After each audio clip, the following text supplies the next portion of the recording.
कभी कुछ बनना है तो बाज बनना, तोता कभी मत बनना, क्योंकि तोता बोलता तो बहुत है लेकिन ज़्यादा ऊंचाई पर उड़ नहीं सकता। लेकिन बाज बोलता बहुत कम है लेकिन सबसे ऊंचाई पर उड़ता है एक बाज, जो पक्षियों का राजा होता है।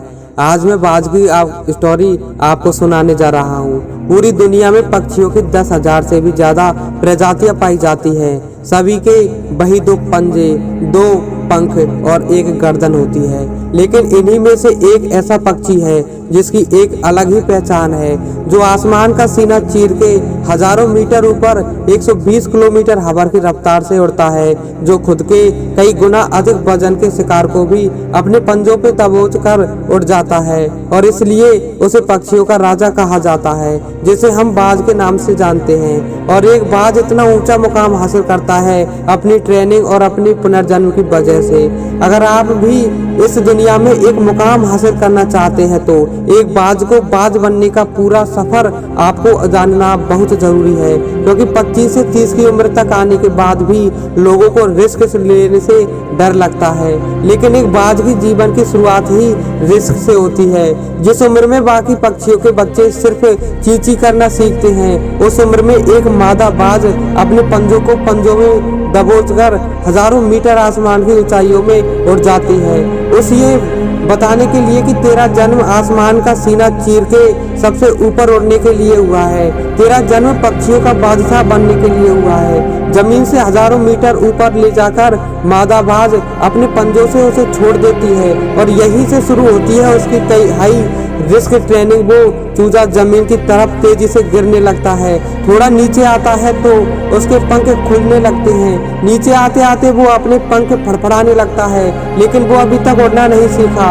वो जमीन से कुछ ही ऊपर होता है, ऐसा लगता है कि कुछ ही सेकंड में उसका जीवन समाप्त हो जाएगा, लेकिन अचानक एक पंजा उसे अपने गिरफ्त में लेता है और वापस आसमान में उड़ जाता है। वो पंजा होता है उसकी माँ का, जो उसके पीछे उड़ रही थी। उसकी ये ट्रेनिंग तब तक चलती रहती है जब तक वो उड़ना नहीं सीख जाता। इतनी हाई रिस्क ट्रेनिंग होने के बाद इस दुनिया को एक बाज मिलता है। बारिश के वक्त जब सारे पक्षी आश्रय की तलाश करते हैं, तब यही बाज उस बारिश में आसमान को चीरते हुए ऊपर निकल जाता है और बदल से कहता है, तू बरस ले, कितना बरसेगा, और फिर नीचे आकर चैलेंज करता है। एक बाज की उम्र लगभग 70 साल होती है। जब वह 40 साल का होता है तब एक परेशानी उसकी जिंदगी में मौत बनकर आती है, जो आपकी परेशानियों की तुलना में बहुत बड़ी होती है, क्योंकि 40 साल की उम्र में बाज की चोंच इतनी मुड़ जाती है कि उसे शिकार निगलने में बहुत परेशानी होती है।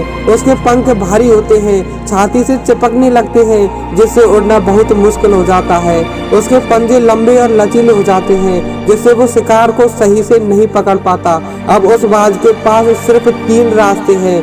वो अपने शरीर त्याग सकता है, गिद्ध की तरह छोड़े हुए भोजन पे निर्भर हो जाए, और या सबसे कठिन और पीड़ादायक रास्ता अपने आप को पुनः स्थापित का, फिर से आसमान का सीना चीरकर उड़ने का, और वो इसी तीसरे रास्ते को चुनता है और अपने पास के सबसे ऊंची चोटी पे पहुंच जाता है। वहां पर अपना घोंसला बनाता है और फिर शुरू होता है परेशानियों की जड़ से उखाड़कर आसमान में उड़ने का सफर। वह अपनी चोंच को एक चट्टान पर मार मार कर तोड़ देता है, लहूलुहान हो जाता है और इंतजार करता है नई चोंच के आने का। उसके बाद अपनी नई चोंच से अपने पंजों को काट देता है और फिर इंतजार करता है नए पंजों के उगाने का। उसके बाद वह अपने एक पंख को अपने शरीर से अलग करता है और फिर इंतजार करता है एक नए पंख आने का, और इस प्रकार में उसे समय लगता है पूरे 5 महीने का।